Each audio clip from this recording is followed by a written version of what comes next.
Welcome to our channel dreamers 360. இது வரைக்கும் நம்ம 500 ப்ளஸ் இந்தியன் பாலிட்டி கொஷின்ஸ் பார்த்துட்ருக்கோம். நம்ம ஏற்கனவே பார்ட் 1, பார்ட் 2, பார்ட் 3 அப்படின்னு பார்த்துட்டோம். இன்றைக்கி நம்ம என்ன பார்க்க போகிறோம் அப்படின்னா பார்ட் 4ஓட 30 கொஷின்ஸ் பார்க்க போகிறோம். வாங்க கொஷின்ஸ்குள்ளே போகலாம். First question, the vice president of India is elected by. Vice president ஆஃப் இந்தியாவை யார் எலெக்ட் பண்ணுவா அப்படின்னு கேட்டிருக்காங்க.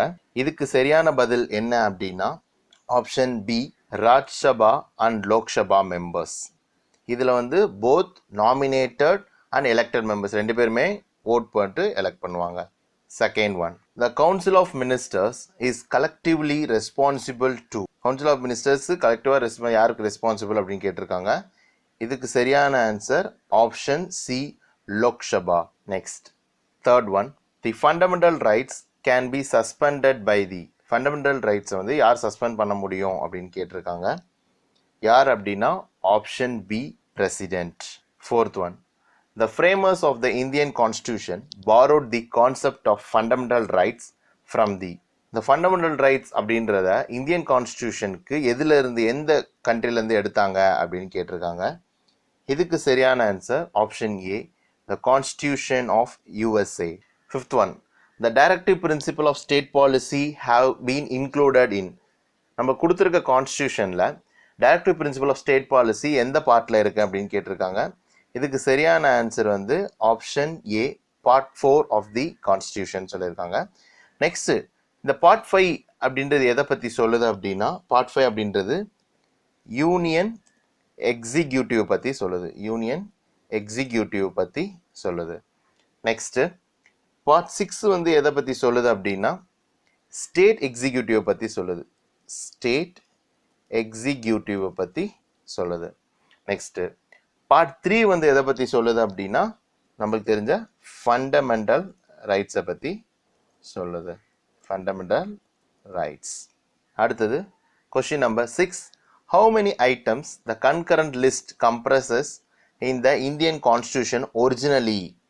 ஒரிஜினலி வந்து எவ்வளோ இருக்கு கன்கரண்ட் லிஸ்ட்டில் வந்து இந்தியன் கான்ஸ்டியூஷனில் ஐட்டம்ஸ் இருக்குது அப்படின்னா ஒரிஜினலாக வந்து 47 இருக்குது. அப்போது ப்ரெசண்ட்டில் எவ்வளோ இருக்குது அப்படின்னு பார்த்தா ப்ரெசண்ட்டில் வந்து 52, அதாவது ரெண்டுமே கொடுத்துருக்கு இதில்.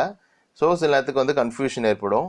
ஒரிஜினலாக எவ்வளோ இருக்குன்னு கேட்டால் ஆன்சர் வந்து 47, ப்ரெசண்ட்டில் எவ்வளோ இருக்குன்னு கேட்டால் ஆன்சர் 52. அதே மாதிரி ஸ்டேட் லிஸ்ட்டில் வந்து எவ்வளோ இருக்குது அப்படின்னு கேட்டால் ஒரிஜினலி வந்து எவ்வளோ அப்படின்னா 66, ப்ரெசண்ட்டில் எவ்வளோ அப்படின்னா 61 இருக்குது. அதே மாதிரி யூனியன் லிஸ்ட்டில் ஒரிஜினலி எவ்வளோ இருக்குது அப்படின்னா ஒரிஜினலி 97, ப்ரெசண்ட்டில் எவ்வளோ அப்படின்னா 100. ஸோ இதுதான் இது. Next seventh one, you will be entitle to Indian citizenship if you are. இங்கே கொடுக்கப்பட்டதில் இந்தியன் சிட்டிசன் அப்படின்னு எதை வச்சு சொல்லுவாங்க அப்படின்னு கேட்டிருக்காங்க. ஆப்ஷன் ஏ வந்து டொமிசில்டு இன் இந்தியா. அடுத்தது option B, born in India. Option C, migrant from Pakistan. இந்த மூணுமே கரெக்ட். அப்போது என்ன வரும் அப்படின்னா ஆன்சர் வந்து ஆல் ஆஃப் தீஸ் கேசஸ். இந்த எல்லா கேசஸ்லேயுமே நம்ம என்ன சொல்லிக்கலாம்னா நம்மள இந்தியன் சிட்டிசன் அப்படின்னு சொல்ல முடியும். Next eighth one, which of the following is not a feature of Indian constitution அப்படின்னு கேட்டிருக்காங்க. இதுக்கு சரியான ஆன்சர் என்ன அப்படின்னா இதில் வந்து federal government, parliamentary government and independent judiciary இருக்குது. பிரசிடென்ஷியல் கவர்மெண்ட் மட்டும் கிடையாது. therefore ஆன்சர் வந்து option C, presidential government. Ninth one, the judges of the high court retire at the age of. ஹைகோர்ட்டோட ஜட்ஜோட ரிட்டையர் ஏஜ் என்ன அப்படின்னு கேட்டிருக்காங்க. இதுக்கு ஆப்ஷன் ஏ, 62 இயர்ஸ். ஆனால் இதுக்கு முன்னாடி அதாவது 15th கான்ஸ்டியூஷன் அமெண்ட்மெண்ட் 1963 என்ன பண்ணியிருப்பாங்க அப்படின்னா 60லேருந்து 62 சேஞ்ச் பண்ணியிருப்பாங்க. 60லேருந்து 62 இயர்ஸாக வந்து அவங்க வயசை வந்து மாற்றிருப்பாங்க. அடுத்தது 10th one, the supreme court of India was set up by. Supreme court of India வந்து யார் செட்டப் பண்ணா அப்படின்னு கேட்டால் ஆப்ஷன் பை தி கான்ஸ்டியூஷன் மூலமாக. Option A, by the constitution.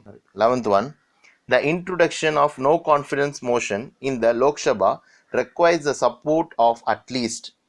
இப்போது லோக்சபா வந்து நோ கான்ஃபிடன்ஸ் மோஷனை வந்து பார்லிமெண்ட்டில் இது பண்ணுறாங்க அப்படின்னா அதுக்கு வந்து எவ்வளோ வந்து சப்போர்ட் இருக்கணும் மினிமம் அப்படின்னு பார்த்தா ஆன்சர் வந்து ஆப்ஷன் ஏ 50 மெம்பர்ஸோட மினிமம் சப்போர்ட் ஆச்சு இருக்கணும் அதுக்கு. அப்போ தான் வந்து நோ கான்ஃபிடன்ஸ் மூவ் இன்ட்ரடியூஸ் பண்ண முடியும். 12th one, the speaker of the Lok Sabha enjoys. இதுக்கு ஆன்சர் என்னன்னு பார்த்தா option A the right to vote only in the case of tie. ஏன்னு கேட்டால் in order to resolve deadlock. Next 13th one, which one of the following is the guardian of fundamental rights? இதுக்கு answer option D judiciary is the guardian of fundamental rights அப்படின்னு சொல்லியிருக்காங்க. Next 14th one, the right to constitutional remedies available to citizen of India under the article. constitutional remedies வந்து எந்த ஆர்டிக்கலில் கொடுத்துருக்குன்னா article 32 option C. 15th one, the grant of universal adult franchise creates. universal adult franchise அப்படின்றது என்னன்னா ஓட்டுரிமை. அது வந்து எதை வந்து பறைசாற்றுது அப்படின்னு கேட்டிருக்காங்க. இதுக்கு ஆன்சர் வந்து ஆப்ஷன் டி பொலிட்டிக்கல் ஈக்குவாலிட்டியை வந்து காட்டுது. Next 16th one, judicial review means. Judicial review அப்படின்னா அர்த்தம் என்ன அப்படின்னு கேட்டிருக்காங்க. இதுக்கு சரியான பதில் என்ன அப்படின்னா option B the power of judiciary to review legislation. ஏற்றப்படுற சட்டம் வந்து சரியா இருக்கா இல்லையா, அது வந்து அடிப்படை உரிமைகளை வந்து பாதிக்குதா அப்படின்றத பார்க்கறதுக்காக உள்ளதான் judicial review. 17th one, which one of the following part of the Indian Constitution upon the state to provide free and compulsory education for children up to 14 years of age. Free compulsory education வந்து 14 வயசுக்கு உட்பட்ட எல்லாருக்கும் கொடுக்கணும் அப்படின்றத எதில் சொல்லியிருப்பாங்க அப்படின்னா option A directory principle of state policy, that means DPSP. Next 18th one, the fundamental duties were laid down by. fundamental duties எதில் கொண்டு வந்தாங்க, எந்த அமெண்ட்மெண்ட்டில் கொண்டு வந்தாங்க அப்படின்னா ஆப்ஷன் டி 42nd கான்ஸ்டியூஷன் அமெண்ட்மெண்ட்டை கொண்டு வந்திருப்பாங்க. எந்த வருஷம் அப்படின்னு பார்த்தா 1976. எது மூலமாக, எந்த கமிட்டி மூலமாக கொண்டு வந்தாங்கன்னு கேட்க சில வாய்ப்பு இருக்குது. அதை வந்து சர்தார் ஸ்வரன் சிங் கமிட்டி மூலமாக என்ன பண்ணியிருப்பாங்கன்னா கொண்டு வந்திருப்பாங்க. இதை வந்து எந்த பார்ட்டில் இருக்குது, ஃபண்டமெண்டல் டியூட்டிஸ் வந்து எந்த பார்ட் அப்படின்னா கேட்க வாய்ப்பு இருக்கு. பார்ட் 4A இதில் வந்து கொண்டு வந்திருப்பாங்க. இதுதான் வந்து இதுக்கு சரியான பதில். 19th one, after the passing of 44th amendment the right to property, that means 44th constitution amendment அப்படின்றது என்னன்னா 1978 வந்திருக்கும். இதில் என்ன பண்ணியிருப்பாங்கன்னா ரைட் டு ப்ராப்பர்ட்டியை வந்து ஃபண்டமெண்டல் ரைட்ஸ்லேருந்து எடுத்திருப்பாங்க. அது எடுத்ததுக்கப்புறம் என்ன ஆச்சு அப்படின்னு கேட்டிருக்காங்க. அது என்ன ஆயிருக்கும் அப்படின்னா அது ஆன்சர் வந்து option A has ceased to be a fundamental right and has become only a legal right. அதாவது என்ன பண்ணியிருப்பாங்கன்னா ஃபண்டமெண்டல் ரைட்ஸ்லேருந்து எடுத்துட்டு அதை வந்து லீகல் ரைட்ஸில் மட்டும் இருக்கிற மாதிரி வச்சுருப்பாங்க. அடுத்தது 20, which high court has jurisdiction over Lakshadweep. இதுக்கு ஆன்சர் வந்து ஆப்ஷன் சி கேரளா இதில் வருது. 21, the chairman of Rajya Sabha has. chairman of Rajya Sabha யாருன்னா நம்ம வைஸ் பிரசிடென்ட் தான். ஸோ இதுக்கு அர்த்தம் என்ன அப்படின்னா right to vote in case of tie. அடுத்தது 22nd, the law making body at the centre and in Tamil Nadu are. So சட்டம் இயற்றுறது வந்து சென்டரில் எப்படி, தமிழ்நாட்டில் எப்படி அப்படின்னு கேட்டிருக்காங்க. அதாவது எத்தனை ஹவுஸ் மூலமாக வந்து சட்டம் இயற்றப்படுது அப்படின்னு கேட்டிருக்காங்க. இதில் வந்து சென்டரை பொறுத்த வரைக்கும், தட் மீன்ஸ் சென்ட்ரல் கவர்மெண்ட்டை பொறுத்த வரைக்கும் 2 ஹவுஸ் அப்படின்னு பார்த்தா ஆப்ஷன் சி அண்ட் டி. தமிழ்நாட்டில் பொறுத்த வரைக்கும் என்னது, ஒரே ஒரு ஹவுஸ் மட்டும்தான் இருக்குது. அப்போது இதுக்கு சரியான பதில் என்ன அப்படின்னா option D 2 houses at the centre and 1 house in Tamil Nadu. இதுதான் இதுக்கு சரியான பதில். அடுத்தது 23rd, the president of India is elected. நம்ம ஃபர்ஸ்ட் என்ன பார்த்தோம் அப்படின்னா வைஸ் பிரசிடென்ட்டை வந்து எப்படி எலெக்ட் பண்ணுவோம் அப்படின்னு பார்த்தோம். வைஸ் பிரசிடென்ட்டை பொறுத்த வரைக்கும் நாமினேட்டட் மெம்பரும் எலெக்டட் மெம்பரும் என்ன பண்ண முடியும், அவருக்கு ஓட் போட முடியும். ஆனால் பிரசிடென்ட் ஆஃப் இந்தியாவை பொறுத்த வரைக்கும் என்ன பண்ண முடியும்னா நாமினேட்டட் மெம்பர் அவருக்கு ஓட்டு போட முடியாது. ஆனால் என்ன பண்ணலாம், அவர் இம்பீச்மெண்ட் பண்ணும்போது அதுக்கு வந்து அவங்க சப்போர்ட் பண்ண முடியும்.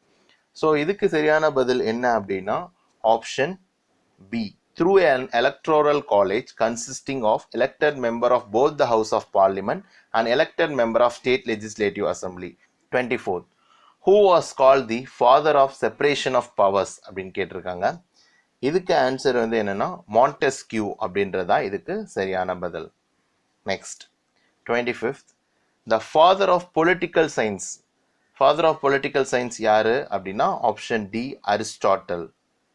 Next 26, the directive principle of state policy was adopted from. Directive principle of state policy வந்து எந்த கண்ட்ரில இருந்து அடாப்ட் பண்ணாங்க அப்படின்னு பார்த்தா ஆப்ஷன் டி ஐரிஷ் கான்ஸ்டியூஷன் இல்லாட்டி அயர்லாந்து கான்ஸ்டியூஷன் அப்படின்னு சொல்லுவாங்க. அடுத்தது 27th, the number of members the president of India can nominate to upper houses.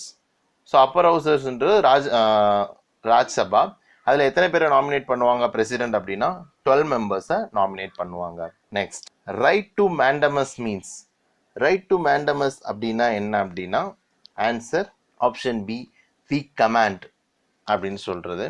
அடுத்தது to have the body of, இதுக்கு அர்த்தம் என்ன அப்படின்னா இந்த ஹேபியஸ் கார்பஸ் அப்படின்னு ஒரு மனு போடுவாங்க, அதுதான் இதுக்கு அர்த்தம். ஹேபியஸ் கார்பஸ் அப்படின்றது இதுக்கு. அடுத்தது by what authority or warrant அப்படின்றது என்ன அப்படின்னா quo warranto. Okay.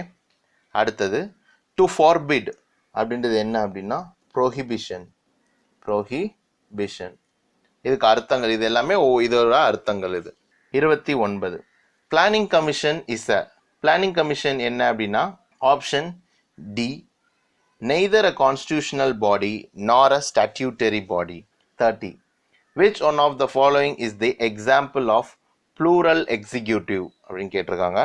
plural executive அப்படின்னா எதுல அப்படின்னா ஆப்ஷன் சி ஸ்விட்சர்லாந்து. இன்னைக்கு நம்ம 30 கொஸ்டின்ஸ் பார்த்துட்டோம். அடுத்த வீடியோவில் another 30 கொஸ்டின்ஸ் பார்ப்போம்.